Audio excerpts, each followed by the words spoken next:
The next important operation on tuples is deleting a tuple.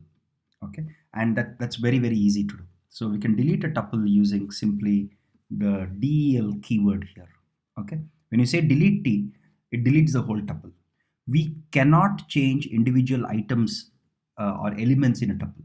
Okay, we cannot remove an individual element because remember, tuples are immutable. Because tuples are immutable, which means you cannot edit or you cannot remove a specific item from a tuple. You can delete the whole tuple if you choose to, but you can't remove a single item. That's not possible. Okay. So the next important operation is count. This is exactly like the count operation in list that we saw. Imagine if I have a tuple like this, 1, 2, 3, 1, 3, 3, 4, 1. If I say t dot count 1, it counts how many times 1 exists. 1, 2, 3. So it prints 3.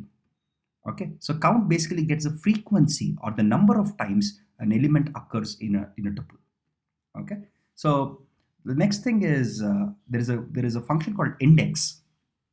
Okay, suppose if I have a tuple like this, if I say t dot index 3, okay, it prints or it returns the first element, the index. So this is index 0, index 1, index 2, 3, 4, 5, 6, 7. Here if you notice there is 3 here, there is 3 here, and there is 3 here. But tuple.index returns the index of the first time this element occurs, which is 2. So it prints 2 here. Okay. So it only returns the index of the first element. Okay. Or the first time this is equal to this. Okay. Now what about tuple membership? Again, we have the keyword in, right? That we learned in when we were learning about lists. So if I say 1 in t, it returns me a boolean saying whether 1 exists in t or not. Right? So if I say print 1 in t, since 1 exists in my tuple, it returns true. If I say 7 in t, 7 is not there in my tuple, so it will return false, and you can print, and we just printed false here. Right? So in and not in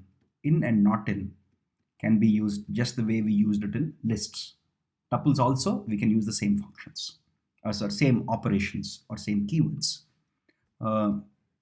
So there is also a tuple length, just like a list length.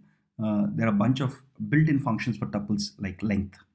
Okay, length basically prints how many items are there, the length of the list, the length of the tuple here. We have same sorted. We can use sorted here to sort. Of course, you can't edit. Remember, lists are immutable. That's very important. So if you have a tuple like this, sorry, not lists, sorry, tuples are immutable. Keep getting confused between these two. I'm extremely sorry. So here is a tuple. If I say sorted t, it creates a new tuple. Okay, with all the elements in sorted order, in ascending order actually. Okay, but you cannot modify a list because you cannot modify a tuple because tuples are immutable to start with.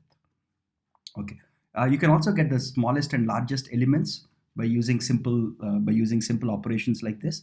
You can say if I have a tuple like this, if I can say max of t, it returns me the largest element. Min of t will return me the smallest element. Sum of t will sum up all the elements in the tuple and return the sum. Okay.